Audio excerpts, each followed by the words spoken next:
ঠিক আছে, ফেজর মানে হচ্ছে কি একটা কমপ্লেক্স রাশি যার মান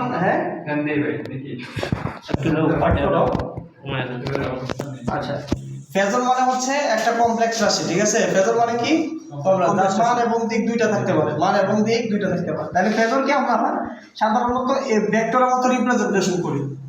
তাহলে একটা জিনিস খেয়াল করেন, আমরা যদি একে রিপ্রেজেন্টেশন করতে চাই ফেজর, ঠিক আছে, মানে তাহলে এটা কি বাস্তব অ্যাক্সিস, মানে বাস্তব অংশ রিয়েল অ্যাক্সিস, এটা হচ্ছে কি রিয়েল অ্যাক্সিস, আর এই যে অংশটা আছে এটা কি ইমাজিনারি। ঠিক আছে, ইমাজিনারি নাকি, আচ্ছা কাল্পনিক। তাহলে বাস্তব অংশের দিকে অর্থাৎ এক্স অ্যাক্সিসের দিকে একটা কাটতে পারি, সেটা আমরা নাম দিলাম কি, এটা মনে করুন এক্স। আবার এই দিক বরাবর ওয়াই অ্যাক্সিস বরাবর কাটতে পারি, এটাকে নাম দিলাম আমরা ওয়াই। তাহলে এই যে অবস্থানটা আছে, এর যে অবস্থানটা আছে, এটাকে এখান থেকে এই পর্যন্ত আমরা একটা দূরত্ব দিলাম, সেটাকে নাম দিলাম মনে করেন জেড। তাহলে জেড ইকুয়াল টু এটাকে আমরা কিভাবে লিখতে পারি, জেড ইকুয়াল টু মানে এক্স বাস্তব অংশ, আবার কাল্পনিকের দিকে গেছে তাহলে প্লাস কি জে অফ ওয়াই, কাল্পনিকের দিকে জে অফ ওয়াই। তাহলে এই যে একটা অবস্থান আমরা মানে তৈরি করলাম, সেটাই কি হয়ে গেছে বলেন, রেক্টেঙ্গুলার কি ফর্মেট, রেক্টেঙ্গুলার ফর্মেট। এখানে একটা জিনিস উপাংশ চলে আসছে যে, তাহলে যে জিনিসটা কি এটা আমরা একটু জায়গা নিই, এখানে যে একটা অপারেটর যে, হ্যাঁ আচ্ছা, যে একটা অপারেটর, যে অপারেটর, এখন আমাদের কোয়েশ্চন হইতে পারে যে অপারেটর কাকে বলে। ঠিক আছে, কোয়েশ্চন হইতে পারে যে, তাহলে যে এমন একটা অপারেটর সবসময় 90 ডিগ্রি বার্মাপথে ঘুরায়, গুণ নির্দেশ করে। 90 ডিগ্রি বার্মাপথে এমন একটা অপারেটর সবসময় 90 ডিগ্রি বার্মাপথে গুণ নির্দেশ করে। জিনিসটা হচ্ছে এরকম, সাপোজ এই যে অবস্থানটা আছে, এই যে অবস্থানটা আছে, এই অবস্থানটা হচ্ছে কি যে, তাহলে এই দিকটা এই দিক বরাবর মানে ঘড়ি কাটার বিপরীত দিক বার্মাপথে গুণ নির্দেশ করতেছে। তাহলে এই যে অবস্থানটা আছে, এই অবস্থানটা হচ্ছে জে স্কয়ার। ঠিক আছে, তাহলে এই যে অবস্থানটা আছে, এই অবস্থানটা কি বলেন, জে কিউ। এই অবস্থানটা কি জে ফোর। এই জিনিসটা এইভাবে ঘুরতেছে সবসময়। ঠিক আছে, যে ফোর। আমার কথা কি বুঝতে পারছেন না, পারেন নাই? তাহলে এই ভ্যালুটা হচ্ছে কি 1, যেহেতু পাওয়ারের ভ্যালুটাই হচ্ছে কি 1।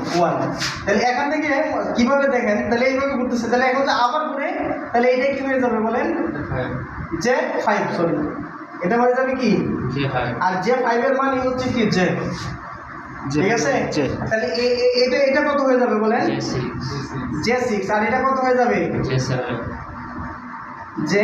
7। তাহলে এটা কত হয়ে যাবে বলেন, জে 8। তাহলে জে টু দি পাওয়ার 8 এর মান কত 1। তার মানে এই অবস্থানে যতগুলো থাকবে বা আসবে সবগুলোর মান কত হয়ে যাবে, 1 হয়ে যাবে। কথা কি ক্লিয়ার? তাহলে এই জিনিসটা অনেক সময় এখান থেকে একটা কোয়েশ্চেন আসে, জে টু দি পাওয়ার 32 এর মান কত, এটা কিন্তু আসে। অথবা জে টু দি পাওয়ার 8 এর ভ্যালু কত, এই কয়েকটা কোয়েশ্চেন এখান থেকে আসে। তাহলে জে টু দি পাওয়ার 8 এর মান কত, 1। এটা তো আমরা মানে সিম্পল। তাহলে এইটার ভ্যালু কত, তাহলে অ্যাকচুয়ালি আমরা মনে রাখবো কোনটা বলেন, মানে জে টু দি পাওয়ার 4 এর ভ্যালু হচ্ছে 1, এটা মনে রাখলে হয়ে যাবে। তাহলে আপনি সাপোজ এনে আমরা দিই জে টু দি পাওয়ার 4 ধরেন, তাহলে কত ভ্যালু দিলে আমরা 32 হয়, 4টা 32 নাকি 8 দিলে হয়। তাহলে এইটার ভ্যালু কত 1, তাহলে 1 পাওয়ার কত 8, তাহলে কত হয় 1 হয়। আরেকটা ভ্যালু আসে জে টু দি পাওয়ার 87, এর মান কত, এখন কিভাবে করবে, তাহলে আমরা জানি কি জে টু দি পাওয়ার 4 এর মান কত 1, তাই না? আমরা জে টু দি পাওয়ার 4 লিখি, তাহলে কত ভ্যালু দিলে মানে 87 হয়। মনে করেন এখানে আমি 16 দিলাম, তাহলে কত হয়, 64 হয় নাকি? ঠিক আছে, 64, ঠিক আছে। আচ্ছা, তাহলে আরো বাড়ায় দিই, 18 20 দিই, 80 কত হয়ে যায়, 80। তার থাকে কত, তাহলে জে টু দি পাওয়ার 7 লিখে দেয়, কোনো সমস্যা না নাকি, দেখা যায় না? আচ্ছা, তাহলে একটা জিনিস খেয়াল করে দেখেন, এটার মান কত 1, তাহলে 1 এর উপরে পাওয়ার কত 20 ইন্টু এটাকে জে টু দি পাওয়ার 4 দিলাম, 4 দেওয়ালে 2 দিলাম, তাহলে ইন্টু জে টু দি পাওয়ার -1, তাহলে দেখেন তো না 8 আর একটা গেছে গা, তাহলে 7 থাকতেছে না?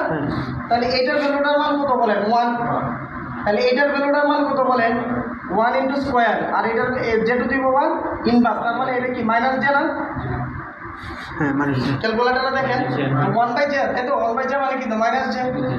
তাহলে দেখেন টোটাল ভ্যালুটার কত মান চলে আসে। আমার কথা কি বুঝতে পারছেন না পারেন নাই? তাহলে J87 এর ভ্যালু কত বলেন? Minus J. Minus J. কথা কি ক্লিয়ার? তাহলে অ্যাকচুয়ালি এই জিনিসটা দাঁড়াইছে এটা, অ্যাকচুয়ালি জে এর পাওয়ারটা হচ্ছে যে একটা কাল্পনিক রাশি যার মান হচ্ছে √1 এতক্ষণ আমরা যা করলাম তার মানে ফলাফল হয়েছে এখানে। তাহলে এখন দেখেন জে স্কোয়ারের ভ্যালু কত? -1। তাহলে দেখেন আবার স্কোয়ার করে দিই, তাহলে J two the power 4 equal to কত? 1। এখন বুঝতে পারছেন কিনা? কথা কি ক্লিয়ার? সবাই ক্লিয়ার? তাহলে যে এমন একটা অপারেটর সবসময় 90 ডিগ্রি বারমামতে গুণ নির্দেশ করে। যে এমন একটা অপারেটর যা 90 ডিগ্রি বারমামতে গুণ নির্দেশ করে। ঠিক সিমিলারলি যেহেতু 90 ডিগ্রি বারমামতে ঘুরে, আমাদের আরেকটা অপারেটর আমরা ব্যবহার করি, সেটা কোন অপারেটর? এ অপারেটর। এ অথবা আলফা লেখা হয় অনেক সময়, ঠিক আছে? এ অথবা আলফা লেখে আর কি, বা অনেক সময় অনেক বিভিন্নভাবে প্রকাশ করি, কিন্তু আমরা এই লিখবো, ঠিক আছে? এ অপারেটর। তাহলে এ অপারেটরটা কি? এটা তো 90 ডিগ্রি বারমামতে গুণ নির্দেশ করছে, আর এটা 120 ডিগ্রি মানে গুণ নির্দেশ করে। তাহলে প্রত্যেকটার মধ্যে অ্যাঙ্গেল কত ডিগ্রি হবে? 120 ডিগ্রি। 120 ডিগ্রি। আমি কিন্তু বোঝা যায় না 120 ডিগ্রি, হ্যাঁ, কিন্তু অ্যাকচুয়ালি কি 100। তাহলে এটা হচ্ছে 1, ঠিক আছে? তাহলে এটা এই দিক দিয়ে ঘুরলে 120 ডিগ্রি এ হয়ে যাবে, ঠিক আছে? আচ্ছা, তাহলে এটা কি হয়ে যাবে বলেন? এ স্কয়ার। তাহলে এটা কি হয়ে যাবে বলেন? এ কিউব। তাহলে এটা আবার যদি ঘুরে তাহলে a টু দি পাওয়ার 4 নাকি? আবার বললে কি হয়ে যাবে? এটা a টু দি পাওয়ার 5। এভাবে এটা কত হয়ে যাবে তখন? a টু দি পাওয়ার 6। তার মানে এটা হচ্ছে a টু দি পাওয়ার কিউবের মান হচ্ছে কত? 1। a টু দি পাওয়ার কিউবের মান কত? 1। অ্যাকচুয়ালি কত ডিগ্রি কোণ নির্দেশ করতেছে বলেন? 120 ডিগ্রি। 120 ডিগ্রি কোণ নির্দেশ করতেছে। অ্যাকচুয়ালি a এর ভ্যালুটা হচ্ছে 1 এট অ্যান অ্যাঙ্গেল অফ 120, ঠিক আছে? 1 এট অ্যান অ্যাঙ্গেল অফ 120। তাহলে জে এর ভ্যালুটা কত বলেন তো? 1 এট অ্যান অ্যাঙ্গেল অফ কত? 90। কথা কি ক্লিয়ার? কথা কি ক্লিয়ার? তাহলে এ এর ভ্যালুটা হচ্ছে 1 এট অ্যান অ্যাঙ্গেল অফ কত? 120। জে এর ভ্যালুটা কত? 1 এট অ্যান অ্যাঙ্গেল অফ কত? 90। এখন এই যে ফরম্যাটটা লিখলাম, এই ফরম্যাটটা হচ্ছে কি পোলার ফরম্যাটে লেখা হয়েছে। এই যে ফরম্যাটটা লেখা হয়েছে এটা কিসে? পোলার ফরম্যাটে। এখন এটাকে যদি এটা না লিখে কেউ এটা লেখে e to the power j আর 120 ডিগ্রি হইতে পারে না? এই 1 সামনে থাকবে না থাক, এই ফরম্যাটটার নাম হচ্ছে কি এক্সপোনেনশিয়াল। মানে এক্সপোনেনশিয়াল ফরম্যাটে শুধু খালি অ্যাঙ্গেলটা উঠায়া ই এর উপরে দেওয়া পাওয়া মানটা দিয়ে দেওয়া। কথা কি ক্লিয়ার? এই জায়গাটা একটু বলবেন। হ্যাঁ, জে ইকুয়াল 1 অ্যাঙ্গেল 90, এই জায়গাটা একটু বলবেন নিচেরটা। জি এটা জি। এই দেখেন এনে কত ছিল 1, তাহলে এই অ্যাঙ্গেলটা এই দিক দিয়ে চলে গেছে। জি। তাহলে এটা এনে আছে কত ডিগ্রি অ্যাঙ্গেলে আছে বলেন? 90 ডিগ্রি। 90 ডিগ্রি। তাহলে 1 অ্যাঙ্গেল কত? 90, ঠিক আছে? এরপরে তো আপনারা কিন্তু অনেকে জানেন যে যে 10 তার মানে কত? 10 অ্যাঙ্গেল কত? 90। এটা কিন্তু আপনারা সবাই জানেন, কিন্তু এটা বাস্তবিকলি কোন জায়গা থেকে আসে এটা হচ্ছে এই যে জিনিস। তাহলে এটা যেরকম এরকম বিভিন্ন মান আছে, তাহলে এটারও দেখবেন এরকম যদি থাকে, তাহলে 1 প্লাস এ প্লাস এ স্কোয়ার এর ভ্যালু হচ্ছে 0 প্রমাণ করতে পারবেন? মানে 1 প্লাস এ প্লাস এ স্কোয়ার এর মান হচ্ছে কত? 0, ঠিক আছে? প্রমাণ করতে পারবেন কিনা? পারবেন। কিভাবে পারবেন? এটা কিন্তু আসে, এবং আমাদের পাওয়ার সিস্টেমে সবচেয়ে বেশি কাজে লাগবে এটা, এই জন্য এটা লিখলাম, ঠিক আছে? এ স্কোয়ারের ভ্যালু কত? আমাকে যদি বলে এটা এ টু দি পাওয়ার মানে 27 এর মান কত করতে পারবেন? এখান থেকে এই দেখেন আমরা অ্যাকচুয়ালি মনে রাখবো কোনটা? এ টু দি পাওয়ার কিউবের ভ্যালু হচ্ছে 1। তাহলে এর 3 দিয়ে দিলে তো 27 হয়ে গেছে, তাই না? তাহলে এটার ভ্যালু কত? 1। এগুলো এমসিকিউ আসে। কথা কি বুঝতে পারছেন না পারেন নাই? কথা ক্লিয়ার? এই জিনিসগুলো যদি জানা থাকে তাহলে এই ভ্যালুটা কিন্তু 0, ঠিক আছে? এটা কিন্তু বিভিন্ন পরীক্ষাতে আসছে, আমি ডিপ্লোমাতে আমাদের এই প্রমাণটা আসছে। একবার একটা ক্যালকুলেটরে করে দিবেন। কিভাবে লিখবেন? এই যে 1 প্লাস এর ভ্যালু কত? 1 এর কত? 90 120 না 120 1 এর কত? 120। আর এর এর কত? 202 তাহলে 240। এখন ক্যালকুলেটরে দেখেন বাইরে দেন 0 চলে আসবে। কথা বুঝতে পারছেন? ক্লিয়ার কথা? আচ্ছা, এই জিনিসগুলো আমাদের এই লাগবে, এগুলো বুঝতে পার। আর এই অপারেটর কি জিনিস সেটাও আমরা বুঝলাম।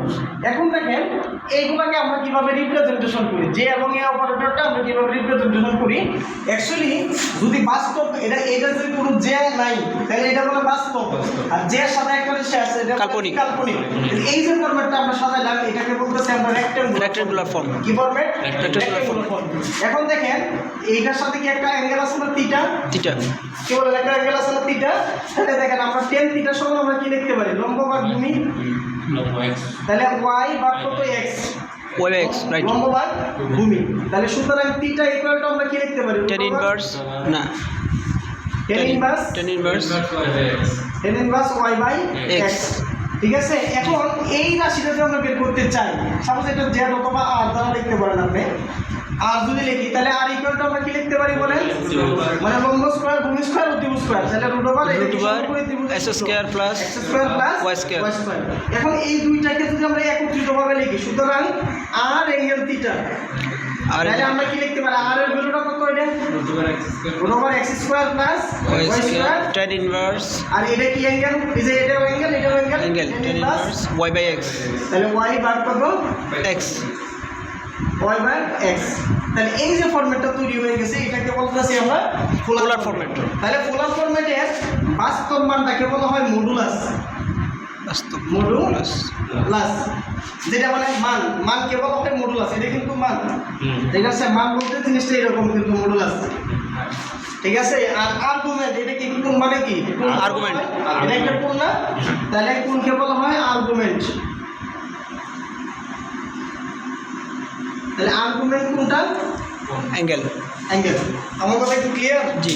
কোনকে বলা হয় আর্গুমেন্ট, আর মানকে বলা হয় কি? মডুলাস। এটা কিন্তু আসে বিভিন্ন পরীক্ষাতে, যে ডিপ্লোমাতেই মানে 1-2 মার্কের কোয়েশ্চেন থাকে, মানে মডুলাস এবং আর্গুমেন্ট বলতে কি বুঝেন। তাহলে ফেজর ফরম্যাটের রেক্ট্যাঙ্গুলার মানের মানে ফেজর ফরম্যাটের পোলার মানের মানকে বলা হয় মডুলাস, আর কোনকে বলা হয় কি? আর্গুমেন্ট। কথা কি ক্লিয়ার? আচ্ছা, আরেকটা সূত্র আপনারা এটা জানেন, মানে ই টু দি পাওয়ার মানে যে আই থিটা, আমরা আসলে মানে আমরা ম্যাথমেটিক্যালি কি ব্যবহার করি? আই। আর আমাদের ইলেকট্রিক্যালি কি ব্যবহার করি? জে। তাহলে e to the power j of theta এটা সমান কি আমরা জানি বলেন? cos theta plus j of sine theta. এটা কিন্তু একটা ত্রিকোণমিতিক সূত্র, ঠিক আছে? এটা কি একটা ত্রিকোণমিতিক সূত্র। তাহলে একটা জিনিস খেয়াল করে দেখেন, উভয় পক্ষে আমরা একটা মানে উভয় পক্ষে যে কোনো রাশি গুণও করা যায়, যোগও করা যায়, বিয়োগও করা যায়। তাহলে আমরা আর দ্বারা উভয় পক্ষের গুণ করে দিই। তাহলে এটা কি লিখলাম? আর e to the power j of theta equal to কি লেখা যায় বলেন? আর cos থিটা প্লাস জে তো আছে আর sin থিটা লেখা যায় কিনা বলেন? লেখা যায় কিনা?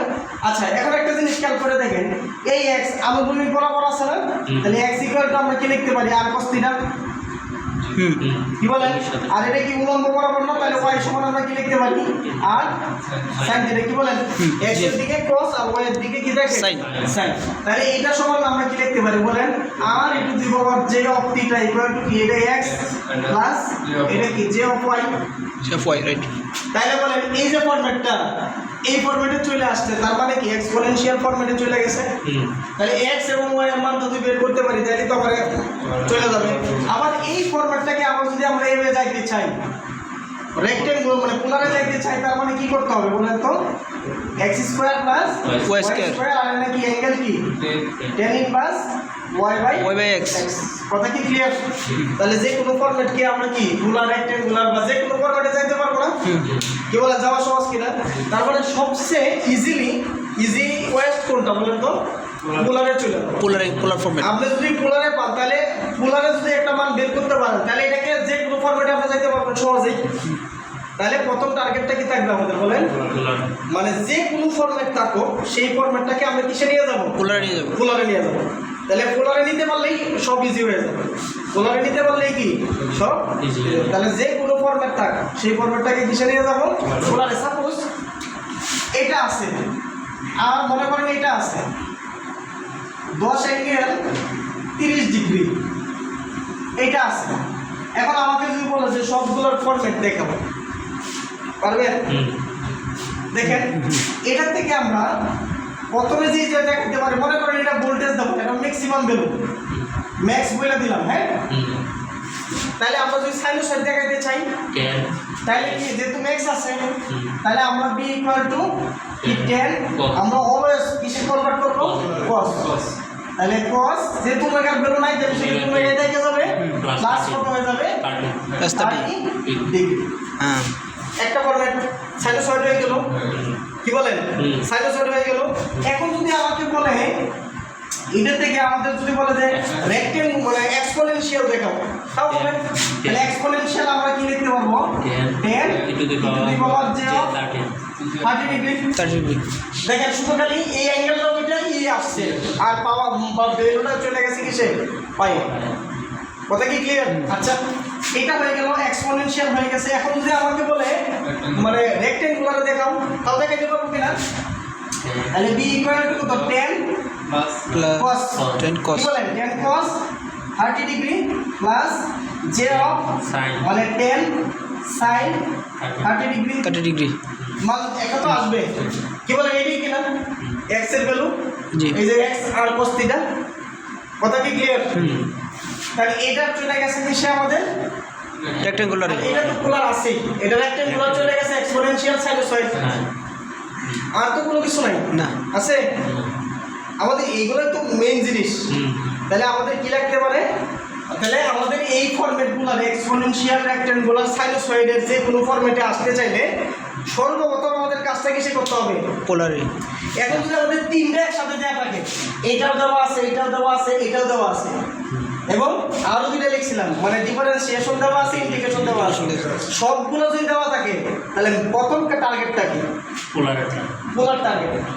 তো পোলারটা রেজাল্টেন্ট যদি বলে যে রেজাল্টেন্ট বের করো বা দুইটা তিনটা আলাদা আলাদা ভ্যালু দেওয়া আছে ঠিক আছে এখন বলছে যে এগুলো সমষ্টি বা রেজাল্টেন্ট মোট কত মানে মোট ওয়াইডটাকে রেজাল্টেন্ট সাইনোসয়েডে দেখাবো তখন কি করবেন সমস্তগুলোকে একত্রিত করে কি করবো করে দিব রেক্টেঙ্গুলার বের করতে পারলে বাকি সবগুলো বের করতে পারবো আমার কথা কি বুঝতে পারছেন না বলেন ক্লিয়ার কথা ক্লিয়ার তো সবাই ক্লিয়ার ওকে এর তো সেট করবে